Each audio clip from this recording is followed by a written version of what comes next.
So one of the most interesting Art Bell shows that he ever had was this one that involved Area 51, and it wasn't exactly for the caller because he always had these wildly out there callers. Now, if you don't know who Art Bell was, he was a late night radio host that delved mostly into the paranormal and would let callers call in and tell him their experiences. But he was really good about not cutting people off and really listening to their story, and he had a lot of fascinating callers. However, this one was really fascinating, and not just because of the caller, but what happened to the show itself when the person called. Now, at this time, Art was doing a segment on Area 51. Basically, if you worked there or knew somebody that was working there, to call in and tell him your experiences there. Now, whenever this episode happened, the government still did not recognize Area 51 as even being a place, so he was expecting to have all kinds of extremely wild callers. Now, I'm pretty sure if you're watching this, most likely you know more about Area 51 than I do, but if you don't, supposedly it's a facility where they house alien life, and I'm not going to say that people are wrong about it because it's one of the most secure places that there is. And not even that, but it's one of those places with such tight indies that hardly anybody has ever come out and whistleblowed. Well, anybody with credibility except for Bob Lazar. I've seen like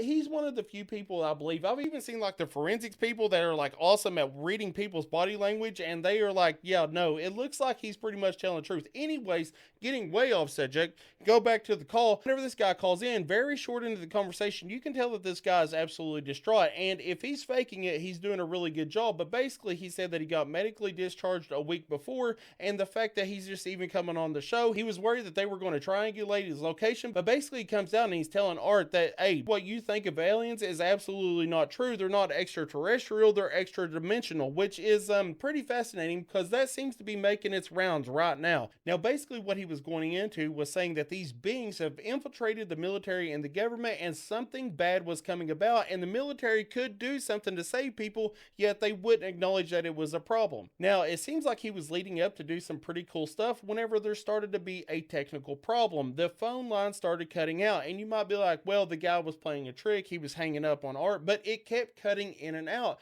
And what's really wild is it wasn't the caller, it wasn't Art Bell. What was causing this was a communication issue between the radio station and the satellite that broadcast this, which was a very one-off event. This had never happened on the show before, and it wasn't like Art Bell ran crappy equipment. He was a hardcore like electronics radio guy, so it wasn't like there was some sort of technical error. It was like somebody from the outside shut the program down, and it was really wild. It took him around 20 minutes to get a backup system going so he could start broadcasting again. But once again, this had never happened before. Now, obviously, the communication with that guy was lost. However, somebody called in around 7 months later, and supposedly at the end of one of Art Bell's shows, you can hear this. However, I could not find the actual show and listen to it. Now, supposedly, this guy calls in and says it was just a big old prank, and whenever Art Bell asked him about the communications problem, he said, yeah, I don't really know what happened there, to which Art Bell was like, yeah, okay. And that was the end of all of it. Now, years later, Art Bell was asked about this in a Q&A, and he was like, it was just good radio, I guess. I don't know. I don't know what happened. But it was very interesting because it was just such a weird timing event that this communication problem happened,